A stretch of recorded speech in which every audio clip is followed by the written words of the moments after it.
Regardez à la télévision, vous nous écoutez également à la radio en Zéro Corée sur 99.7, mesdames et messieurs. À venir, hein, on parlera évidemment de justice. Hein, les gardes pénitentiaires donc partent en grève, nous dit ce matin Jacques Liwalino. Mais d'abord, hein, on a dit, on a évoqué Semaine nationale du numérique, les raisons de la non-présence d'Orange Guinée. Jacques, Mohamed Mara, évidemment, vous avez mené cette enquête. Peut-être vous nous plantez le décor, mon cher Jacques, avant de partir avec la pause justement. Voilà, ça part dans tous les sens. Oui.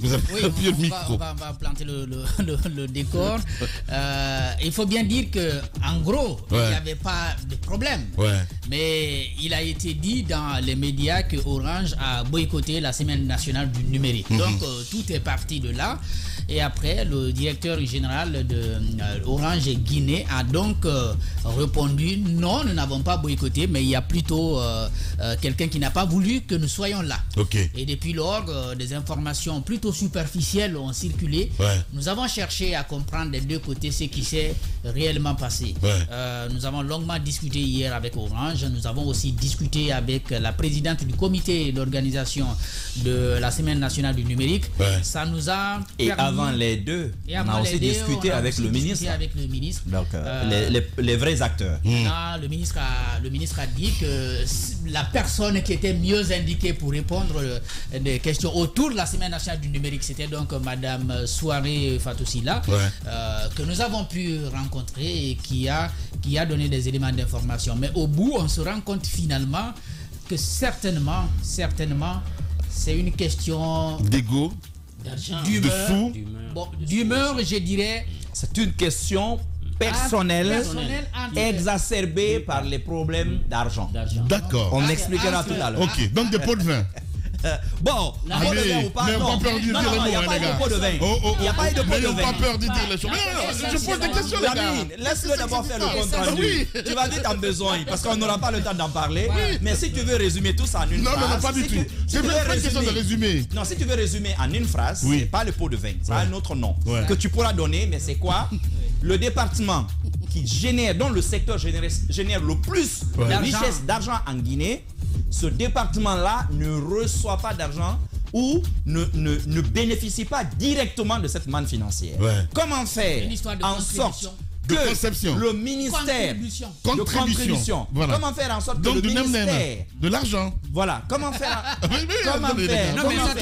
la question est sérieuse quand même. Oui, mais c'est ça justement, comme Jacques en train de trouver les formules et tout ce qu'il y a autour, donc je comprends pas. On doit te résumer en attendant la deuxième partie de l'émission. Oui. Mais à la question essentielle, comment faire que le département puisse quand même obtenir de la manne hors budget de ce secteur-là, tout en y donnant un semblant de légalité. La question, elle est là. Du côté de Orange Guinée, c'est pas compliqué. Oui, nous voulons bien contribuer. D'ailleurs, nous contribuons déjà beaucoup, puisque nous sommes... On nous dit, nous sommes les gros, nous le savons, nous l'assumons, mais ce n'est pas parce qu'on est gros qu'on va nous présenter comme des démons. Deuxièmement, nous sommes prêts toujours à contribuer, mais nous ne le ferons pas en dehors des canaux officiels et légaux. Donc, voilà. Donc, on y va, si tu veux, après. Allez, on va revenir. Hein. On parlera gros sous ce matin, mesdames et messieurs, dans la deuxième partie de l'émission. Bien. Sur Espace TV également, merci à vous qui nous rejoignez aussi sur Suite FM Guinée 99.1 ici à Conakry. Paul Moussa Diawara et Inza Bayo ont passé donc leur première nuit à la maison centrale de Conakry. C'est la deuxième condamnation donc prononcée par la Cour de répression des infractions économiques et financières depuis son installation. La Cour confirme ainsi le jugement du tribunal de première instance de Kaloum qui avait déjà condamné l'ancien directeur général de l'EGPE et son comptable à 5 ans de prison ferme. C'est donc le retour en prison, mais son avocat compte bien relever donc l'appel. Et s'il faut saisir donc les juridictions supranationales, sur quoi donc se font-ils pour prouver l'innocence de ses clients? On essaie de comprendre ce matin dans notre émission avec Maître Salomon Camara. Il répondra donc aux questions des grandes gueules sur Radio Espace. On en vient à ce sujet, mon cher Jacques Liwalino, avec ce dossier Semaine nationale donc du numérique, les raisons de la non-présence d'Orange Guinée. un sujet ambigu, on a envie de dire, hein, parce que on parle de sous, on parle de tentation, enfin bref, beaucoup de choses se disent. Je vous écoute, mon cher Jacques. Donc je vais faire l'effort de relayer les deux versions, et puis Mara reviendra sur d'autres aspects, notamment des relations un peu difficiles entre le directeur général de Orange Guinée et le ministre des Télécoms, et qui finalement ont peut-être eu de l'impact sur l'organisation donc de la Semaine nationale du numérique, et notamment sur le cas spécifique de la participation de Orange à cet événement. Maintenant, sur les versions, la Semaine nationale du numérique était à sa 4e édition, à ma foi, et cette année, le ministre a mis en place donc un comité d'organisation. Donc en clair, le ministre des Télécoms lui-même n'était pas directement impliqué. Le comité d'organisation était donc présidé par la DGA en Soutane, et elle avait donc en 5e édition, donc 5e édition. Donc il y avait en dessous d'autres entités qui étaient, n'est-ce pas, impliquées. Ils ont voulu, ces organisateurs, relever un peu le niveau de la semaine, selon leurs propres termes. Donc ils ont voulu, par exemple, que au lieu que les gens quittent de l'intérieur pour venir directement ici, ils ont voulu que ce soit délocalisé. Donc dans les régions administratives, qu'on aille organiser des événements sur place, des formations, mais aussi des compétitions pour pouvoir obtenir, n'est-ce pas, des lauréats. Ensuite, ils ont voulu impliquer l'international, donc faire venir des gens de l'étranger pour participer aux différents panels qui étaient sur place, et même des formations s'il faut donner, n'est-ce pas, aux jeunes qui devraient participer. Ensuite, parler de l'événement sur le plan international, que ça ne reste pas seulement ici à l'interne, et qu'au bout, que les lauréats soient véritablement accompagnés. Il y a des cadeaux qu'on devrait leur donner, la formation, de l'incubation, et surtout les faire voyager pour une immersion à l'étranger, notamment au Rwanda, pour qu'ils puissent apprendre, n'est-ce pas, de l'expérience de ce pays qui est en train quand même de se démarquer dans ce domaine-là. Le ministre a déjà fait plusieurs voyages au Rwanda dans ce sens-là. Et donc pour cela, ils ont demandé à ce que l'organisation change un peu en tenant compte des conditions économiques actuelles. Parce qu'avant, c'est qu'on m'a expliqué, les jeunes qui participaient des startups, mais également des jeunes développeurs qui venaient, étaient obligés de payer un peu d'argent. Parfois des montants forfaitaires, 2 500 000, 3 millions, pour avoir des stands et exister pendant cette période-là. Et cette année, ils ont demandé à ce que toutes ces charges-là soient supportées par les sociétés qui évoluent dans l'écosystème numérique. Donc vous avez les grosses sociétés qui sont donc MTN, Orange Guinée, la Guilab, la Sogeb, ensuite Huawei, ETI, qui devrait donc prendre en charge l'essentiel de l'organisation. Il faut signaler au passage que cela a été dit aussi bien par le ministre, mais aussi par la présidente du comité d'organisation. L'événement n'est pas budgétisé par le ministère, donc c'est pas pris en charge par le département. Donc ils ont demandé à ce que ça soit pris comme ça en charge. Donc c'est cette société devrait donc prendre l'organisation en charge.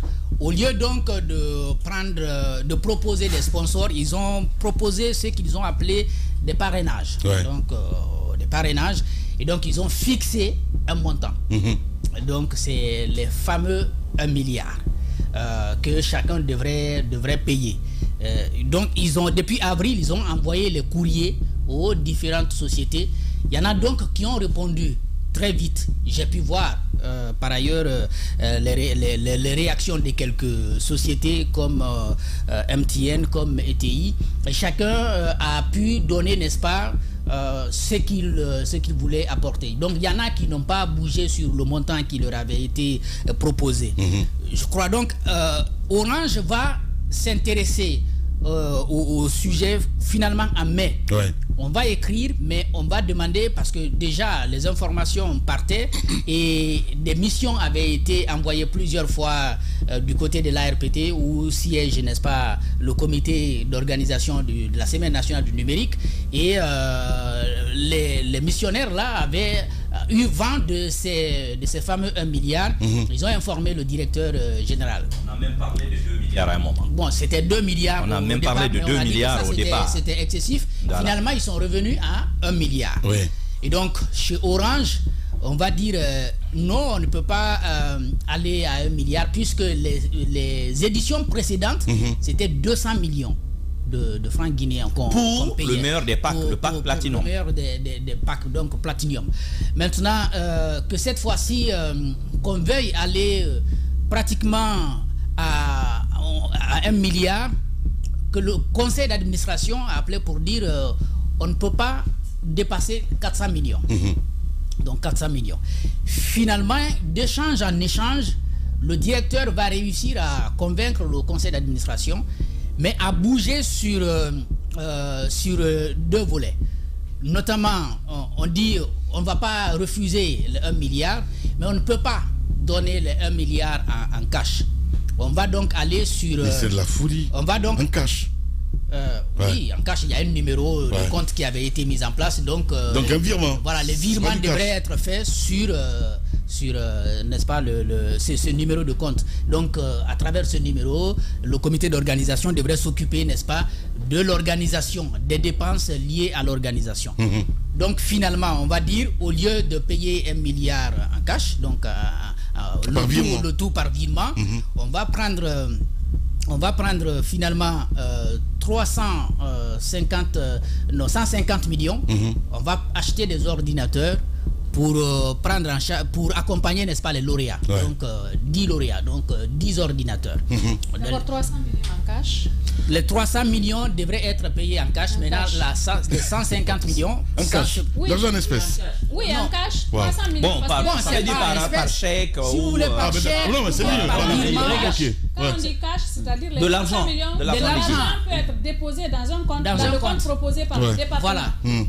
Maintenant, le reste devrait être utilisé pour ces accompagnements-là, formation. Si tu permets, je vais les préciser. 300 millions donc en cash, 150 autres millions en cash, mais avec une précision adressée au département dans l'offre, c'est qu'ils disent pour achat de 10 ordinateurs pour les 10 lauréats. Et ensuite, un accompagnement technique. Donc, il va couvrir les volets formation, prototype, business development, au niveau de Saboutek et de l'ODC pour les 10 lauréats pendant 1 année, conformément à votre fichier. 4. Connexion Internet mobile, d'accord, de 30 gigas par mois pour les 10 lauréats pendant 1 année. Pendant 1 année. 10 flybox pour les 10 lauréats. Et finalement 6, une immersion d'1 semaine pour les candidats ayant le meilleur projet à l'ODC de Dakar. Donc ils iraient 10 et ainsi de suite. Et comme vous le savez, l'année dernière par exemple, le maire avait même été amené jusque devant France Télécom pour défendre son projet. Donc c'était cela en fait l'offre. Mais finalement, la valeur de l'offre globale, donc c'était de 1 milliard 463 millions de francs guinéens. Oui, donc c'était finalement la proposition de Orange qui va être envoyée. Les discussions, il faut déjà préciser, ont essentiellement eu lieu entre la présidente du comité d'organisation et la DGA de Orange. Donc, si vous voulez, le DG recevait les comptes rendus, mais il n'était pas directement impliqué dans l'organisation, ou disons dans des discussions. Finalement, en juin, donc à l'approche de l'événement. Donc ce mois-ci. Donc ce mois-ci, à partir du 7, on va le mail là, on va répondre à ce mail. Donc le comité d'organisation va donner son OK. Donc pour Orange, c'est bon, on va y aller.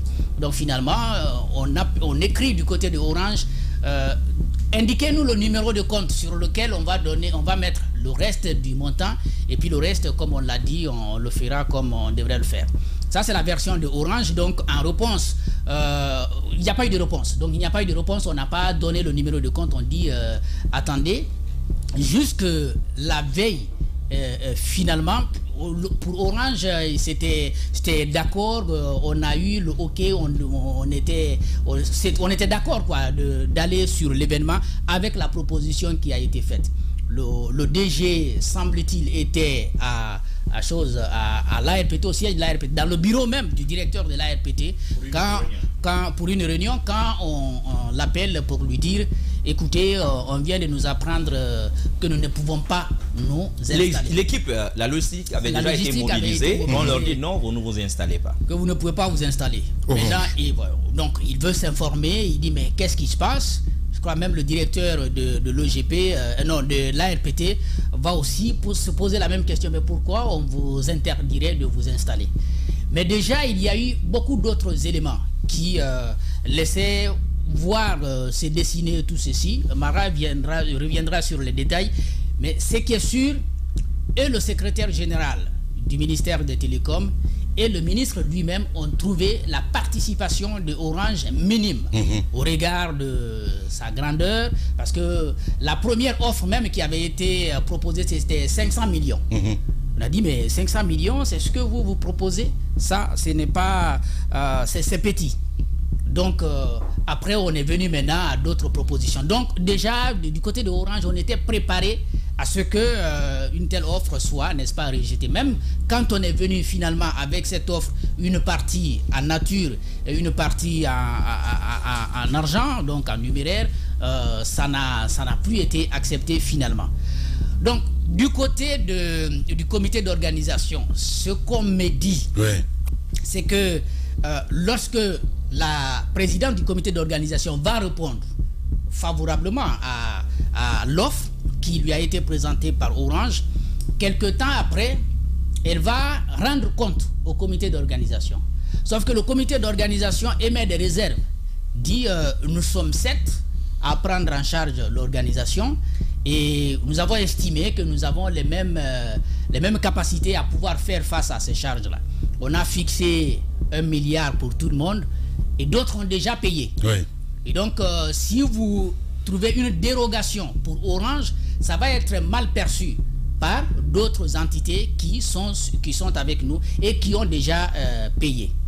Donc, la présidente du comité d'organisation va écrire à Orange pour dire, écoutez, le comité d'organisation n'est pas d'accord en raison de tout ce que je viens d'indiquer. Pour une question d'équité, on ne peut pas s'aligner là-dessus, on ne peut pas recevoir. Et d'autres raisons qu'on indique par rapport aux autres offres, à part l'argent, ils ont dit pour les ordinateurs, l'agence, je crois, l'agence qui s'occupe de l'informatique, l'agence d'État qui s'occupe de l'informatique, avait déjà passé des commandes d'ordinateurs. Donc ça, c'était déjà réglé. Et puis pour d'autres types de formations et d'autres voyages immersion, que cela avait été déjà pris en charge par d'autres. Par exemple, pour l'Internet sur le site, parce que Orange avait proposé aussi de mettre l'Internet sur le site pour faciliter la retransmission en live comment on appelle ça, des panels. VDC Télécom avait déjà proposé son offre et donc et c'est VDC Télécom d'ailleurs qui a installé l'Internet là-bas pendant toute la semaine. Donc, finalement, on va dire, on veut bien, mais là où les créneaux dans lesquels vous voulez vous inscrire, d'autres sont déjà là. Donc, pour eux, c'était plutôt l'argent parce qu'ils avaient d'autres charges à faire face. Ils avaient à faire face à d'autres charges. Donc, si ce n'était pas les 1 milliard, c'était plus nécessaire. Mais en conclusion, de ce côté, on dit ce n'était pas un problème puisque la dame connaît, je crois, a travaillé pour Orange, donc elle connaît très bien le personnel de là-bas, elle se connaît très bien avec Mariatou. Elle va même écrire pour lui annoncer que finalement, elle l'avait mis à la disposition de Orange un stand de 18 mètres carrés sur lequel Orange pouvait, n'est-ce pas, s'installer. Ça c'est jusque la veille. Maintenant, ça c'est la veille. Donc la veille. Donc du côté de Orange, on a dit qu'on a appelé pour dire vous ne pouvez pas vous installer. Du côté du comité d'organisation, on a dit qu'on a écrit ces mails. J'ai pu avoir preuve quand même de ça. Et l'autre preuve que j'ai pu avoir, c'est la trace des paiements, donc des virements faits par d'autres sociétés. J'ai pu voir, en tout cas pour des sociétés qui ont été citées. Il y en a, c'était 1 milliard effectivement, il y a d'autres, c'était 750 millions.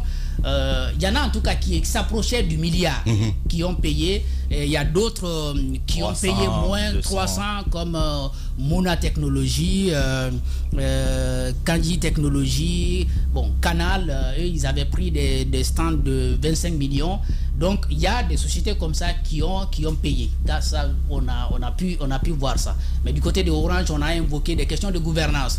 Et le conseil d'administration n'était pas d'accord, on ne pouvait pas justifier cela, etc. etc. En gros, entre la DGA de Orange et la présidente du comité d'organisation, tout semble avoir été finalement bien conclu.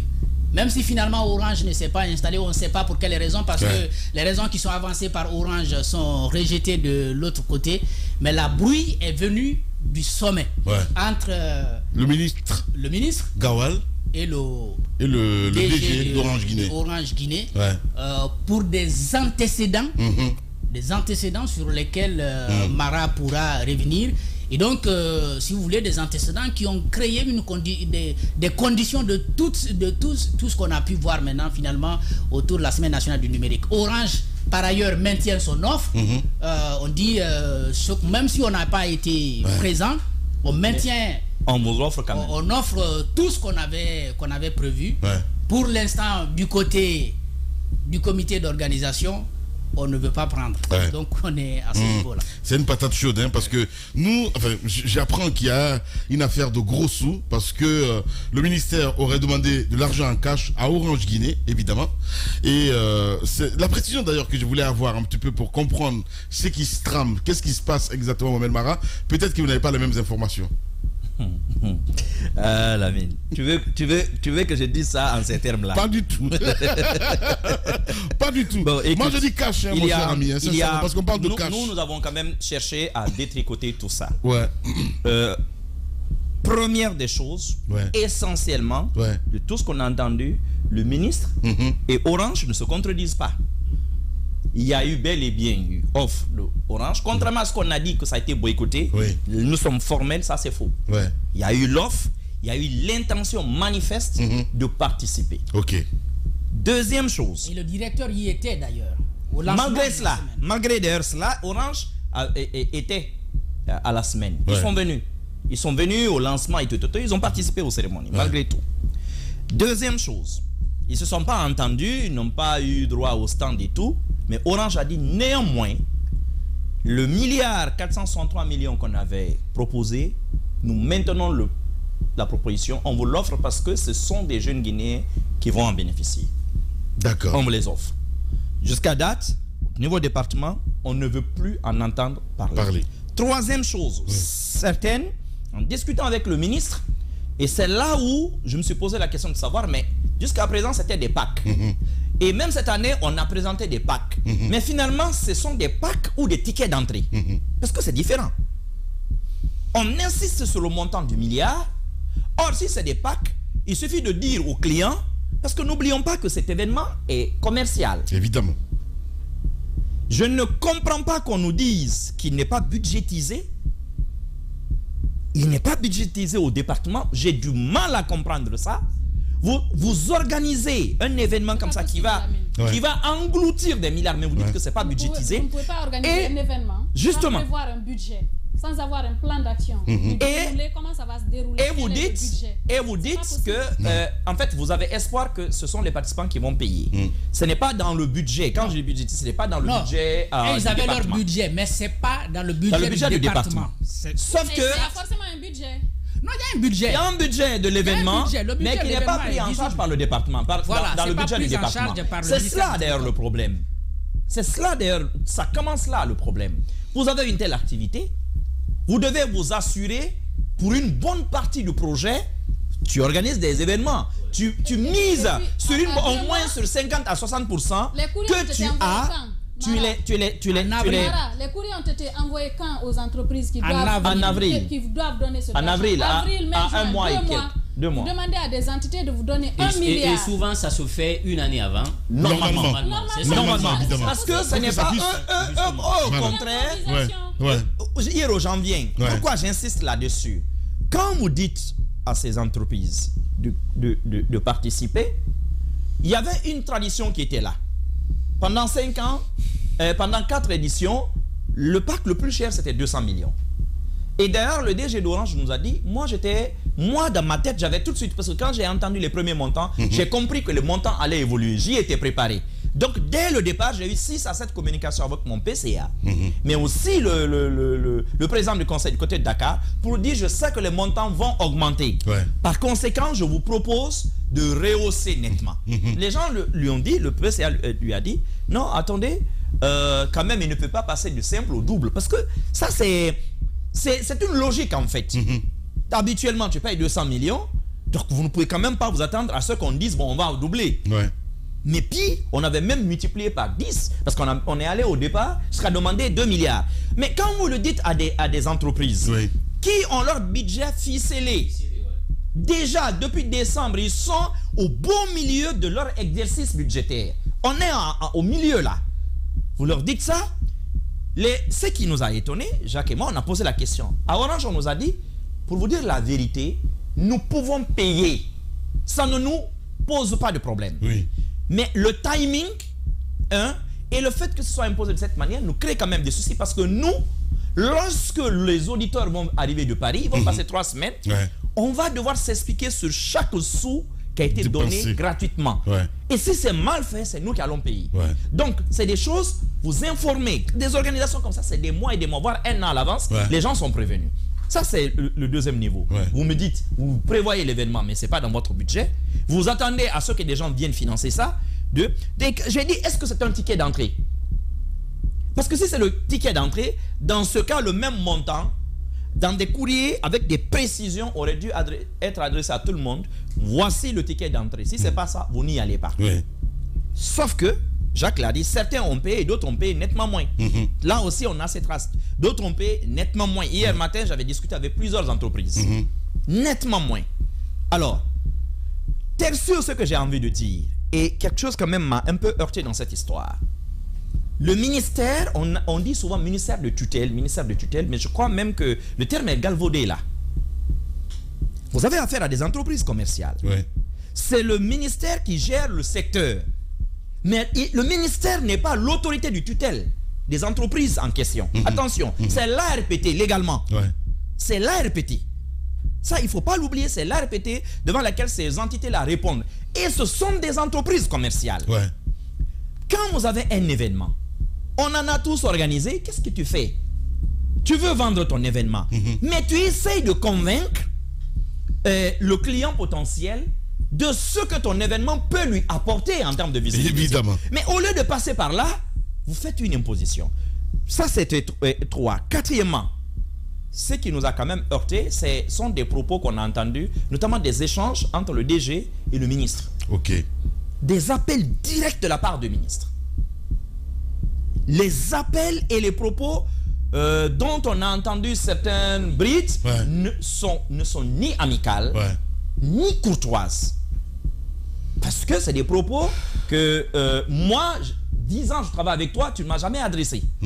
Je ne peux pas comprendre, à plus forte raison, tu es mon employeur, mais à plus forte raison, tu es ministre, mais tu discutes de ces choses-là directement avec des chefs d'entreprise. Moi, je me suis posé une question, c'était quoi le rôle de la commission d'organisation, du comité d'organisation? Parce que normalement, il n'appartient pas au ministre d'aller discuter de ces prix-là. Et même faire un discours. Il n'a pas à discuter justement avec les entreprises. Les cérémonies, vous venez, c'est pour le cérémonial, le discours. Normalement. Mais lui, le ministre, normalement, ne peut pas discuter argent avec les entreprises. Donc, de cette façon, ça ne se fait pas. Qu'est-ce qui se dit, moi-même? Alors, chez les grandes gueules. Mais il y a 2 antécédents quand même qui peuvent nous amener à réfléchir. Le premier, encore des histoires de personnes.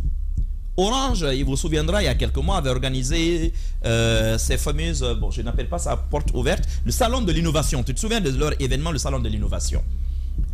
Le ministère avait été, parmi les invités, le ministère était convié et la primature. Orange, dans l'ordre protocolaire, avait prévu de donner la parole à qui? Au Premier ministre. C'est normal. Pour lancer le salon. Pour déclarer ouvert le salon. Oui. Sauf que le jour de l'événement, le Premier ministre n'est pas venu. Le ministre des Télécoms n'est pas venu. Le DG qui est là venait de prendre fonction. Il n'avait eu qu'un seul contact avec le ministre quand il était allé le saluer. Donc, ils n'avaient pas vraiment de relation. Et alors, sur le champ, ce n'est pas lui qui a géré ça. C'est le directeur de la communication, comme on le fait tous, qui a géré cette partie. Alors, la question était de savoir qui va prendre la parole. Mais le Premier ministre s'est fait représenter par un de ses conseillers principaux, Imidine Touré. Mais le ministre, lui, s'est fait représenter par qui? Son adjoint, le secrétaire général. Alors, quand vous entendez secrétaire général et conseiller, naturellement, si c'est dans la même entité, naturellement, c'est le secrétaire général qui va passer. Mais ils sont de deux entités différentes. Donc, les responsables de la communication ont estimé que l'ordre protocolaire pouvait être maintenu. C'est-à-dire que la primature devait déclarer le salon ouvert. C'est qu'ils ont fait. Les deux qui étaient déjà présents se sont rapprochés parce que Imidine avait son discours et l'autre est venu sans discours, le représentant du département sans discours. Il a même demandé un ordinateur pour rédiger, il aurait demandé un ordinateur pour rédiger son discours. On lui a dit non, tous les ordi sont au bureau, on est sur le... Donc il avait quelques éléments à glisser dans le discours et c'est ça qui va trahir tout le monde parce que les gens présents, notamment des cadres de Orange, vous savez, les gens filment. Donc, il y a une dame qui a filmé derrière une scène où on voit le directeur de Orange qui se déplace parce qu'il était entre les deux. Il se déplace pour que les deux puissent se rapprocher pour discuter du contenu de leur discours. Et ils ont harmonisé. Ils ont convenu que ce serait le conseiller du Premier ministre qui prendrait la parole au nom du gouvernement. Cela a été fait. Il n'y a pas eu d'incident. Tout s'est bien passé. La nuit, c'est sorti à la télé. Le lendemain matin, alors c'est là maintenant que les choses commencent mal. On nous rapporte que le lendemain matin, à 7 h, le ministre appelle le directeur d'Orange. Eh bien... Pas bonjour. Il dit pas bonjour.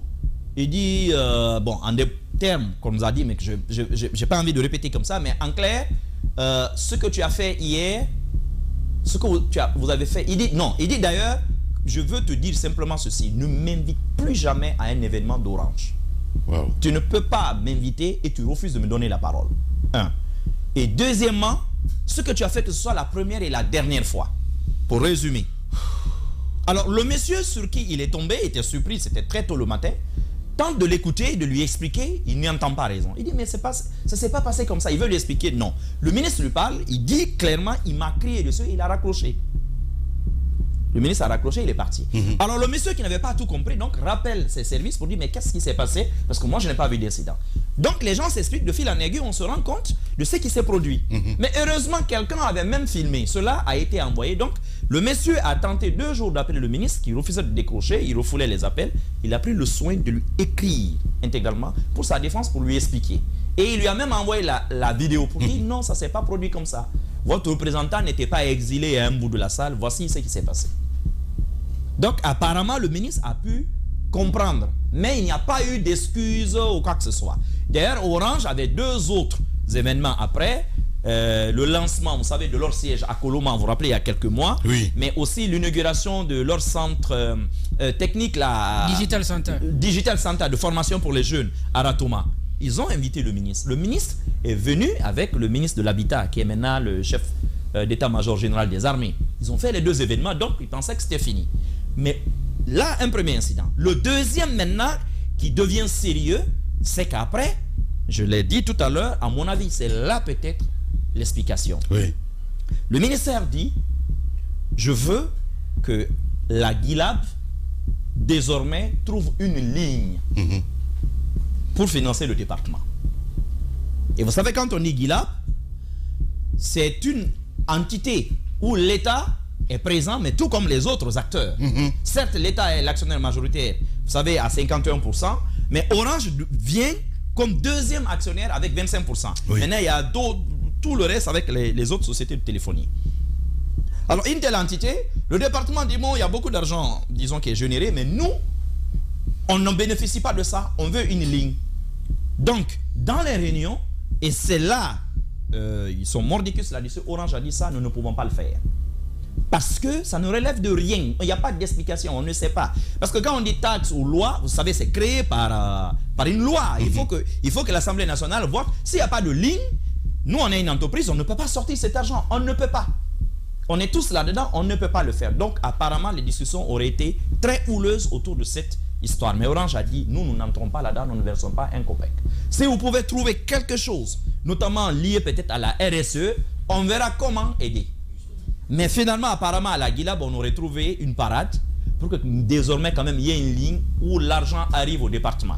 La question est de savoir si l'IGE, par exemple, s'intéressait à une telle ligne et s'il y aurait des bases juridiques. Parce que vous l'avez vu récemment, dans le rapport IGE, je vous ai entendu l'autre jour là-dessus, mais vous aviez oublié de préciser que le rapport, en fait, les enquêtes, les audits, on reviendra là-dessus, ont été réalisés l'année dernière, c'est-à-dire de janvier à décembre.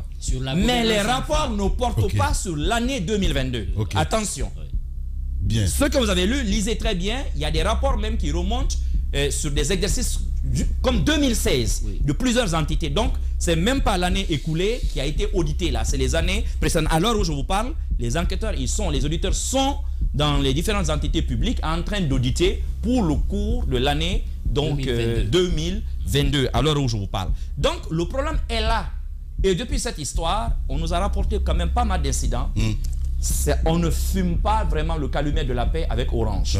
Donc, en résumé, je te l'ai dit, Lamine, en résumé, en une phrase, le département voit beaucoup d'argent passer. Et tu sais, l'ARPT, comment ça se passe. C'est la présidence. Tu sais comment ça se produit.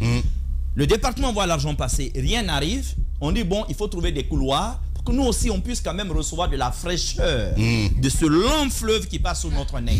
Et Orange, qui est le plus gros, dit, ouais, nous, on peut vous aider. Il pleut beaucoup, mais trouvez quand même des canaux, tu vois, des canalisations bien propres qu'on peut justifier. Sinon, on ne peut pas le faire. Mais le département est pressé. Des canaux couverts. Les canaux couverts.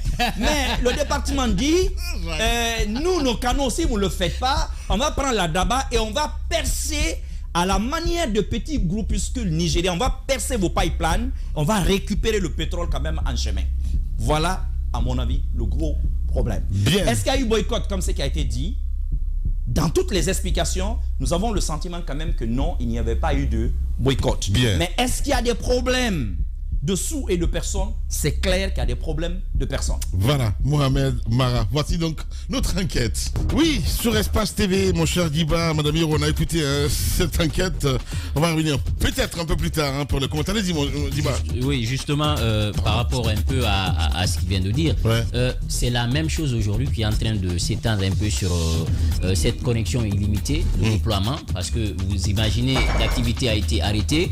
Donc, ça veut dire que le même facteur aujourd'hui est en train d'influer un peu sur ce projet-là, la Guinée de fibre optique qui est détenue par Mouna, le groupe Mouna, et qui avait commencé les activités.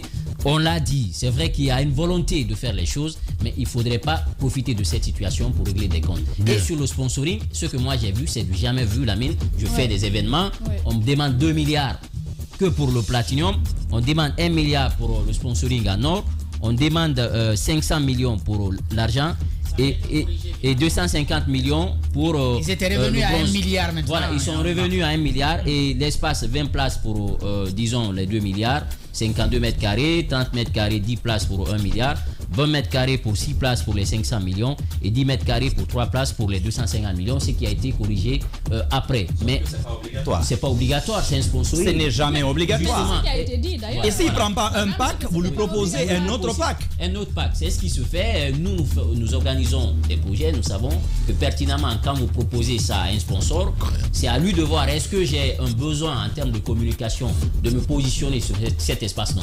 Mais ce qui se passe, c'est que véritablement, le fait que l'ARPT, depuis des années, on l'a dit, la connexion directe, c'est avec la présidence de la République. C'est là-bas l'argent se dirige. Et aujourd'hui, c'est une affaire de sous, tout simplement. Vous avez un département qui veut faire de l'argent, mais on veut profiter un peu de notre manteau le département pour essayer de passer par la méthode assez, je ne dirais pas violente, mais dure pour essayer de faire un chantage. On peut appeler ça russe même. Un chantage émotionnel, je pourrais appeler. Il faut sortir de ça. En fait, moi, ce que je voudrais dire, Lamine, vous voyez les institutions internationales, hein, vous pouvez penser qu'elles ont beaucoup d'argent. Mais en fait, ça ne se passe pas sur un claquement de doigts. C'est une planification. Moi, je ne comprends pas qu'on dise qu'on a adressé des courriers en avril pour un événement qui se tient en juin et on demande 1 milliard aux gens. C'est pas possible, en fait. C'est une question de planification. Exact. Vous avez un conseil d'administration qui est là, qui gère les entités, qui ne peut pas se permettre de se laisser aller. Parce que sinon, ce serait la faillite assurée pour les dites organisations. Ça ne peut pas se passer comme ça.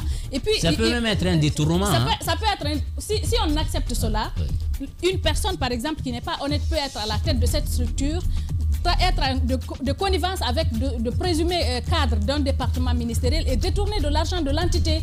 Je pense qu'il faut faire une planification. Il faut faire une planification à long terme. Si, par exemple, tu sais, ils ont payé combien au Sénégal? Il faut qu'on planifie l'année prochaine, qu'on implique les entités et que les entités se préparent conséquemment. Mais vous ne pouvez pas venir à 2 mois d'un événement, vous demandez 1 milliard à quelqu'un. Ça ne se passe pas comme ça. Lamine, tu sais, ils ont payé combien au Sénégal? Allez, la réponse, ça serait à 11h, Mohamed. Non, la réponse, on revient à 11h, évidemment, avec ce bon temps. Voilà. Certainement des réactions. On revient. Radio Espace, Espace TV, les grandes gueules, la prolongation. Le débat continue sur nos antennes. Merci à vous qui nous rejoignez sur Radio Espace. Sur Espace TV, mon cher Diba, on revient évidemment sur cette analyse en ce qui concerne cette semaine nationale du numérique. Il y a beaucoup de non-dits, hein, mon cher ami. Oui, il y a beaucoup de non-dits. Quand même, clairement, ce qu'il faut retenir, c'est qu'il y a eu des antécédents. Et après on est face à une situation de sous parce que vous avez un département qui veut trouver une niche pour essayer de faire de l'argent, mais sauf que la méthode qui est employée, on ne peut pas faire quand même un chantage émotionnel à une entreprise. Orange, quoi qu'on dise aujourd'hui, c'est le plus gros contributeur sur le plan fiscal en Guinée. Ça, il faut le reconnaître, c'est une entreprise aujourd'hui qu'il faut prendre aussi, qu'il faut regarder un peu leur implication RSE avec tout ce qu'ils font en termes d'investissement ici à Conakry, à l'intérieur du pays, avec les structures d'accompagnement, mais aussi tenir compte un peu de leur étendue sur le territoire national. Je crois ce qui s'est passé, même moi, il y a encore une semaine, j'ai échangé avec une personne qui connaît bien le dossier, qui m'avait parmi un peu de ces échanges entre le directeur de Orange et Ousmane Gawal Diallo. À l'époque, j'avais pris avec des pincettes, mais ce matin, ça vient aussi renforcer un peu ma conviction qu'effectivement, il y a eu cet appel téléphonique et que des propos peu catholiques ont été dits de part et d'autre. Je pense qu'on a poussé trop le directeur de Orange et finalement, comme disait Alpha Condé, quand vous dansez avec un aveugle, parfois il faut le toucher pour qu'il sente aussi qu'il n'est pas seul. Maintenant, c'est une entreprise privée qui veut faire des bénéfices, mais quand on vous pousse aussi à bout, vous sortez votre retranchement. Je crois qu'on n'a pas intérêt. Et ça, il faudrait que les deux entités reviennent autour de la table, loin de l'argent, de l'économie. On a connu Mami Diaby ici, on n'entendait même pas parler de lui. Il y a eu beaucoup de directeurs de l'ARPT ou de ministres qui ont quand même géré ce département sans qu'on entende qu'il y avait quand même une tension entre eux et les sociétés de téléphonie mobile. Et il faut aussi connaître la place de chaque. L'historique d'ailleurs de la semaine nationale du numérique, c'est Diaby, Mami. Justement. Bizarrement, on n'a pas parlé de lui. Justement, on a vu ce qui s'est passé. L'État, c'est une continuité, quoi qu'on dise. C'est une continuité. Maintenant, est-ce que c'est parce que les gens aujourd'hui ont des ambitions politiques? Parce que ça arrête des flèches. Non, mais non. Oui, mais Lamine, aujourd'hui, vous voulez faire de la politique, il faut des moyens. Tu veux dire. Non, attends. Tu es en train de dire que le ministre Gawal prépare un butin de guerre pour la prêtre en mission. Attention, Mohamed. Non, je pose une question. Moi, je ne vais pas aller sur ce terrain. Il veut la tête d'une entité. Et donc, aujourd'hui, il faut faire le ministre ne cache pas ses ambitions. Oui. Il avait déjà dit il veut la tête de l'UFDG. Il veut la place de Cellou. Donc, est-ce qu'il faut faire pour préparer? C'est compliqué, sincèrement. Mais pour être honnête et sérieux, je crois qu'il faudrait que Orange est une société privée et qui, pour, disons, l'économie ou peut-être pour la tranquillité ou la sérénité de son investissement, aussi n'a pas intérêt à se mettre sur le dos d'un ministre. Mais le ministre aussi devrait comprendre que si vous êtes ministre de la République, ça ne peut pas vous donner aussi le pouvoir de tout faire, de décraser. Il y a des limites, c'est très important. Il faut faire la part des choses. Et puis il faut mettre l'émotion de côté, c'est très important. C'est une société, un directeur ne peut pas engager une telle société comme ça parce qu'il y a un CA et souvent toute société a un plan actif. Chaque année, vous avez votre plan actif, vous avez les projets, vous avez les dépenses. Sur le plan, par exemple, de la communication, vous pouvez dire on a 10 milliards sur cette année et nous restons dans cette fourchette-là. Orange, par exemple, chaque année, à partir de septembre déjà, il commence à faire le budget. En décembre, c'est clôturé. Et quand vous voulez postuler, il faut venir tôt, vous déposez et faites une demande de sponsoring. Tout est budgétisé, c'est très important. Et si ce que vous demandez n'est pas... Mohamed Mara parlait du montant de ce qu'Orange débourse du côté du Sénégal, hein, c'est bien ça? Justement, c'était autour de 20 millions. 20 francs CFA. Pour la semaine numérique, 20 millions de francs CFA, ça vous fait même pas 300 millions. 300 millions. Ici, on leur demande... Ici, ils ont offert 3 fois plus que ce qu'ils ont donné au Sénégal. On leur dit non, c'est peu. Et rien qu'à voir, Lamine, je crois qu'avec une bonne foi, si parce qu'on n'était pas guidé par peut-être des velléités de régler des comptes, parce que quelque part on s'est senti frustré, imaginez-vous que dans cette proposition, on vous dit 300 millions cash. On vous dit 150 millions pour l'achat de 10 ordinateurs pour les 10 lauréats. Vous dites que vous avez déjà les ordinateurs, mais réutilisez l'argent pour autre chose. On vous parle de formation, de prototypage et de business development au niveau d'un incubateur de la place. Et ensuite, on vous parle de connexion Internet mobile de 30 gigas par mois pour les 10 lauréats pendant une année. 10 Flybox pour les 10 lauréats. Et plus loin, on dit une immersion d'une semaine pour le candidat ayant meilleur projet à l'ODC de Dakar. Je crois si l'objectif, en tout cas, c'est d'aider les jeunes. C'est d'aider les jeunes entreprises. Et non peut-être se renflouer les caisses. Je pense que se remplir les caisses, je pense qu'on n'aurait pas pu faire ça. L'objectif d'une semaine numérique, c'est d'avoir un impact et faire un bilan. L'année dernière, on a accompagné 10 jeunes. Aujourd'hui, voilà les 10 jeunes où on a pu les amener. Parce que si vous les incubez, ça vous permet l'impact surtout, l'impact, parce que vous créez un jeune, il devient autonome et lui, en même temps, à travers son projet, il va recruter d'autres jeunes et il y a un impact. Et c'est l'économie, en fait, on crée de la richesse dans le pays et c'est bon pour l'économie du pays. Si c'était ça, en fait, l'objectif, parce que la semaine numérique, c'est ça, en fait, l'objectif, c'est d'amener les créateurs là à être plus autonomes, à s'auto-gérer et surtout à voler de leurs propres ailes. Mais si, par exemple, on veut tourner autour d'un milliard, je pense que ça, il faut éviter. Le ministre, aujourd'hui, je pense qu'il faut faire un rapprochement des points de vue entre les deux entités, parce qu'il y a la question aussi de la licence. Le débat avait porté sur ça. Exact. Et je commence à comprendre que c'est parce que, quelque part, il y a... La licence de l'Internet. J'ai même posé cette question ici à Gawal. Oui, l'Internet domestique. Effectivement. En gros, l'interdiction ne cible pas une société. Mais comme c'est Orange qui était prêt, donc on peut... Orange avait commencé à déployer. On peut d'emblée conclure que finalement... Parce que c'est Orange qui avait entamé quand même le processus. Le déploiement. Et je crois qu'il serait allé de concert avec Mouna, comme tu l'as dit hier. Le grand frère aurait eu l'obligation, lui aussi, de descendre un peu. Il suffisait seulement qu'il ait quelqu'un d'autre sur le terrain. Maintenant, finalement, on stoppe. Mais est-ce que les déploiements ont cessé? J'ai posé la question au ministre ce jour-là. De quel moyen? Dit que c'est pour tout le monde. Non, oui, il l'a dit. Mais après, je lui ai dit, mais de quel moyen disposez-vous justement pour contrôler que les gens ne vont pas le faire? Il dit non, qu'il espère que les gens vont respecter ça. Ça veut tout dire. Ça veut tout dire. Et il faut vérifier, est-ce que les autres structures ne continuent pas à déployer? Orange, c'est très visible. Orange ne peut pas se permettre justement de déployer si on leur a dit de ne pas le faire. Orange ne déploie pas. Voilà. Oui, mais regardez, une telle semaine numérique par exemple. Continue à vendre ces Flybox. Oui, les box. Mais regarde, même une telle semaine, quand on dit... La question est de savoir qu'est-ce que vous obtenez, vous, en termes de visibilité. Honnêtement, soyons sérieux. Est-ce que Orange a besoin de cet événement-là pour être visible? Sortez. Lamine, tu peux faire 300 mètres sans boire Orange Guinée ou Orange Finance ou un truc du genre Orange Monnaie, un truc. Ils ont ça déjà.